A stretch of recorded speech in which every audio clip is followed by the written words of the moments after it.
Hi, welcome to Small Town Big Picture. I'm Amy Harbour.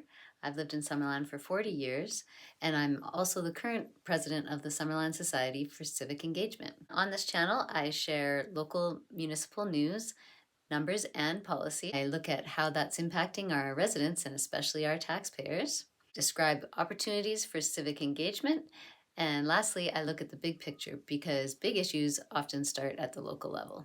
We're talking about the Wharton Street Project.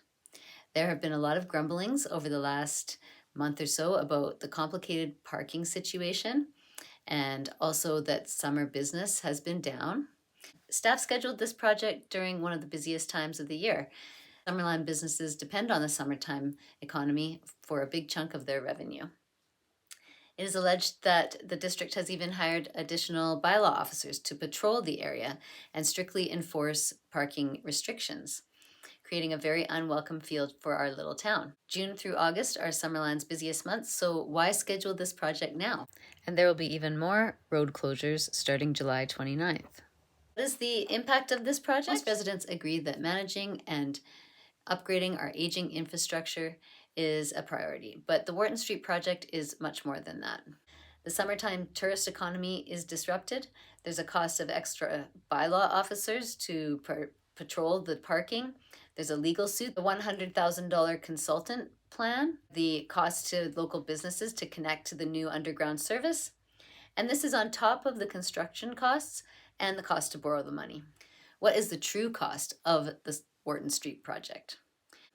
This project started with a downtown revitalization plan prepared by Urban Systems in 2021, costing us $100,000. It included public engagement of 24 residents in the original walkaround, and consultants want to show that they're worth their high price tag. So they created an elaborate plan with a lot of bells and whistles. In fact, this downtown plan recommended a $10 million upgrade of Memorial Park itself. Just 261 people then took the online survey of this pricey plan, including moving the cenotaph, closing Henry Avenue, and building a town square. Yes, we need infrastructure, repairs, and upgrades, but here's a cost savings idea. Maybe we should reduce the number of consultant plans. So the district proceeded to an alternative approval process for borrowing $3.4 million of the $8 million project. During the AAP, 932 residents signed their name opposing this borrowing, over 3 times the 285 people who participated in the original walk-around and online survey. And the AAP cost us money, between $6,000 and $10,000, to borrow more money. Add to this another cost. The CAO has reported that businesses along Wharton will have to privately pay to connect to the new underground electrical service. And these ultimate costs are unknown. So what does civic engagement look like with this?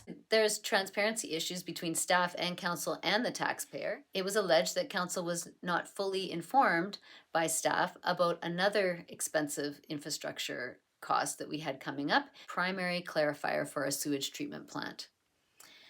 One resident took issue with the fact that there wasn't time to inform the public about this additional cost before the AAP, and so a legal proceeding on the issue was filed. The district's going to have to deal with this, and that's costing us money. Due to this judicial review, the district was prevented from borrowing while the proceedings make their way through the court system. So what does district do? Well, it moves money around, requiring amending the financial plan.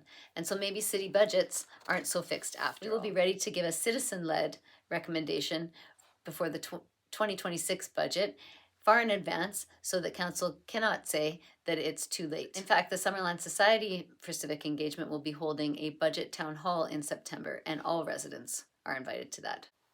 So the big picture?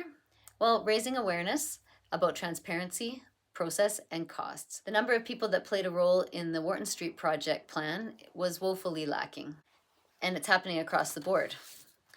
Consultation with only 300 people is a mere 3% of the population of Summerland. And yet, these surveys often form the basis for huge decisions by council. This is why citizen-led organizations like the Summerland Society for Civic Engagement and also this national organization, Empower Canadians, have sprung up across the country to encourage citizens to participate both through engagement and oversight of local governments. And it will only start representing the taxpayer if the taxpayer starts participating more fully. At this stage, the Wharton Street Project is going ahead, and I'm sure a lot of people are happy to see a revitalization of our downtown. But at what cost? The true cost of these projects is seldom calculated. So while on paper the Wharton Street Project looks like an $8 million project, it might be costing us a lot more. Will it be worth it? I guess we'll see, or maybe not every idea is a good idea. These are big issues, but remember, one person can make a difference, one issue at a time, one step at a time. Please leave your comments and ideas on this topic below. And this has been your Summerland Civic Update, organizing information to inform your viewpoint. From Small Town Big Picture, please like and subscribe.